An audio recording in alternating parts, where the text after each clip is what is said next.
You're tuning in to Felly's Fishbowl, a marketing podcast for the entrepreneur that wants to create a feel-good business model. On this show, you'll be given the permission slip you've been missing to make that change and start building the business you originally dreamed about. Stick around for solo and interview episodes talking all things content creation and marketing. Sound good to you? Let's dive in.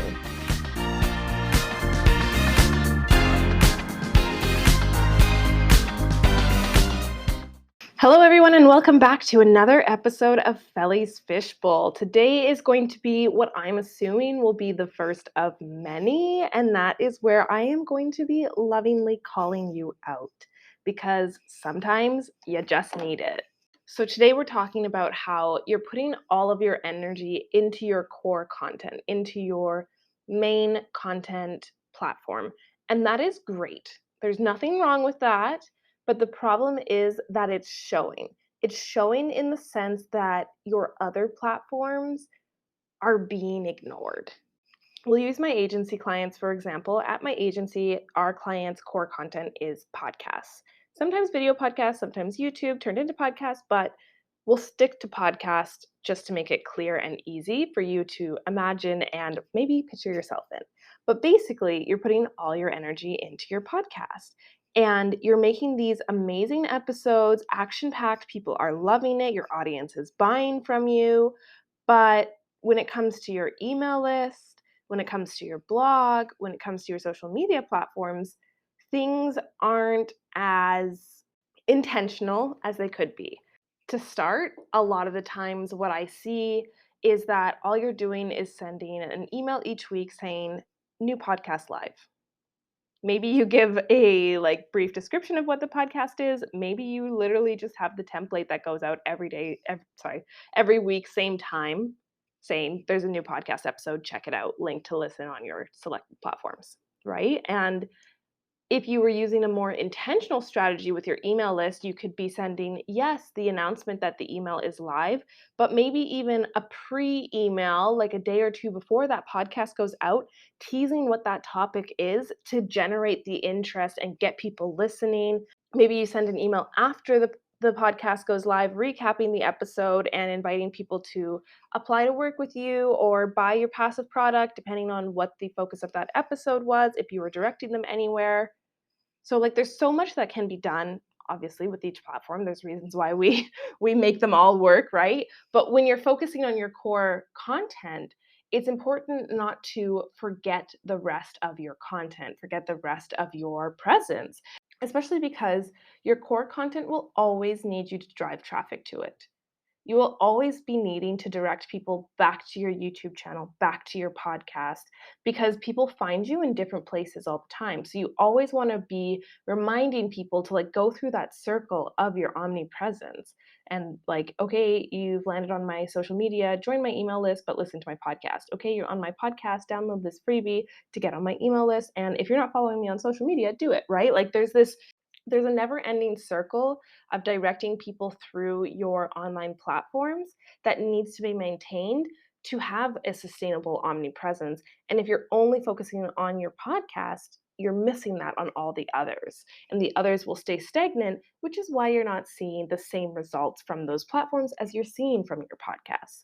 Another thing that I see a lot is half-assing your presence. So yeah, you're posting to social media, but it's the same thing with the email, that all you're doing is putting up a audiogram or a link to listen every time your podcast goes live. And you're not really talking about the episodes or directing people with energy back to your podcast, or if you were selling something on that podcast, you're not going into detail then on your social media of this is what I talked about, this is how you work with me, this is why you want to work with me. It's taking what the meat of that episode was and then turning it into a carousel or turning it into a written out caption or going on stories or going on live and just talking through the same thing you talked through on your podcast episode, but because you're now reaching a new audience or reaching people who don't listen to podcasts. So you want to stop half-assing your presence and use that core content, the rest of your social media platform strategies. And the third thing that I'm seeing, so you're either putting zero effort into it or you're half-assing, Or what I see a lot when it comes to blogs is that you're completely ignoring it. Some people are half-assing their blogs. Some people are putting zero effort into their blogs and they're just copy and pasting their show notes or their outlines. But most people are ignoring their blogs. And your blog is so important because, like a podcast, it has those SEO capabilities, meaning that it's evergreen content. It is forever going to be searchable through different algorithms depending where you share those platforms, i.e., Google, Pinterest, whatever. In competition with social media, blogs are more powerful because they have the ability to be found on their own without being in that wheel of platform referrals. But also, they're a great way to highlight your accessibility as a coach or your emphasis on accessibility. Say for those who are hard of hearing, if you're uploading a transcript to your blog, I would love you more than if you're uploading show notes. So it actually gives people that accessibility option to not have to listen to the podcast or watch a video, but it also gives a deeper education because there's something about things being visual in front of you, and whether that's like written out bullet points or paragraph explanations with examples. Some learners will appreciate that blog post way more than they'll appreciate your podcast, and that is why I don't and that's why I want you to stop ignoring your blog because yes, your podcast is amazing. Your podcast generates money, but your blog can do the same thing. Your email list can do the same thing. Your social media can do the same thing. And when they all work together, that is where you're going to see magic in the form of your content, in the form of your conversion time being cut in half. Because instead of all these half-assed, zero effort arrows you're pointing to your podcast on your other platforms, you're going to be giving just as much value across all of your platforms so that you're not only relying on your podcast to generate your income, all of your platforms are generating income for you. So I told you this was going to be a call out. Some of you are half-assing, some of you are putting zero effort in, and some of you are straight up ignoring the other aspects of your omnipresence, and it's showing. And when I say it's showing, I mean it's hurting you.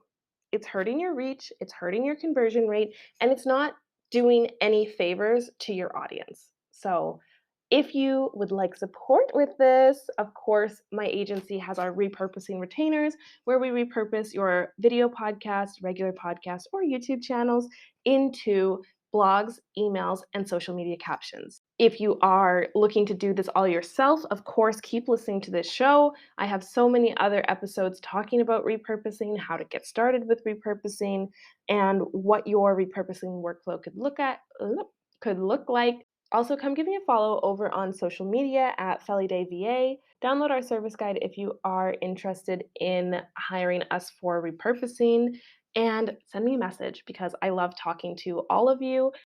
I hope this episode gives you the kick in the butt you need because I want you to be able to focus on giving all your energy to your core content. Because when you show up so powerfully on video or on your podcast, it's translating well. You already have the results from it, right? But I want you to have a sustainable workflow in place or sustainable strategy in place to make the most of that content. Because if you're ignoring your blog, your email, and your social media, you're not making the most of your podcast. You're half-assing it. That's enough tough love from me. I'm signing off, and I will catch you all next week with another episode of Felly's Fishbowl.